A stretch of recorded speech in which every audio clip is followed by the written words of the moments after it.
Joining us now live is Group Captain UK Devnath, geopolitical strategist and defense expert. Group Captain Devnath, still, of course, investigation continues as to what exactly caused this crash. How crucial now will these recovered black boxes be in ascertaining that? Oh, yes. Any aircraft accident has to be investigated by Aircraft Accident Board. Every nation has their own accident investigation board. We have one with our DGCA also.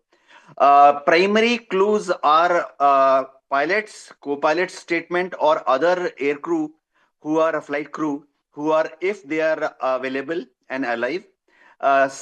These are to be correlated with the data from flight data recorder. Typically, a flight data recorder gives details about engine parameters, that is, what was the RPM power setting at that time. Normally, all pilots call power setting as RPM, 79 RPM, 90% RPM. Then it gives engine temperature, it gives direction in which the aircraft was heading, speed of the aircraft, and most importantly, height of the aircraft. This also can be correlated during investigation with cockpit voice recorder. CVR is a device which is fitted in the cockpit. It typically records it is like a tape recorder. So what the co-pilot is speaking, what the pilot is speaking, or any other flight crew, any noise, suppose there's a bang, it'll record that noise.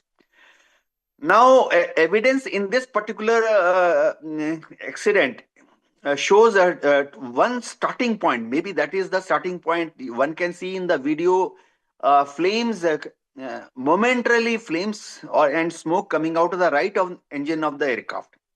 It is quite possible that some kind of a bird activity was there at that height, which ATC had reported 3 minutes before the crash.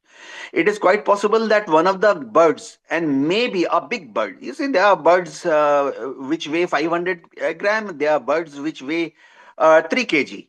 So probably a big bird got ingested in the engine. That may explain that uh, uh, fire and flash and smoke coming out of the right engine. Typically, if the bird is big, say about 2.5 3 kg bird, it may cause sufficient damage to the engine. In extreme cases, the engine stops functioning, that is, it stops rotating. But airline engines are made in a way so that they, even after some damage, they continue to generate some thrust. It may not generate full thrust. In this case, also another typical thing which has happened is the aircraft has landed without undercarriage. Cockpit voice recorder will give quite a bit of clue so as to reason why the aircraft has landed without lowering his undercarriage. Typically, if a pilot forgets, very, very rarely it happens, because there is a pilot, there is a co-pilot. Very, very rarely it happens that they forget to lower the undercarriage, because when undercarriage is raised, that is retracted, 3 red light come on. Similarly, before landing, when the pilot lowers the undercarriage, it is confirmed by 3 green lights. 3 left undercarriage, right undercarriage, we call port and starboard, and the nose undercarriage, the one which is under the chin.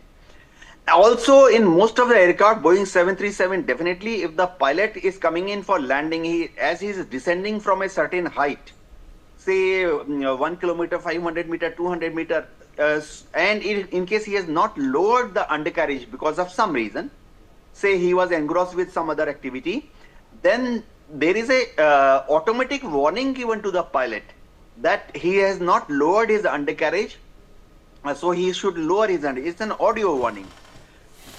In latest version of all the Boeing and Airbus series, in spite of this warning, if pilot continues to maneuver the aircraft towards the landing runway, then the autopilot on its own initiates a recovery action. Autopilot on its own increases the engine thrust and starts climbing the aircraft. So we will come to know the details why the accident took place maybe after a few days. Yes. All right, we're getting some more news now.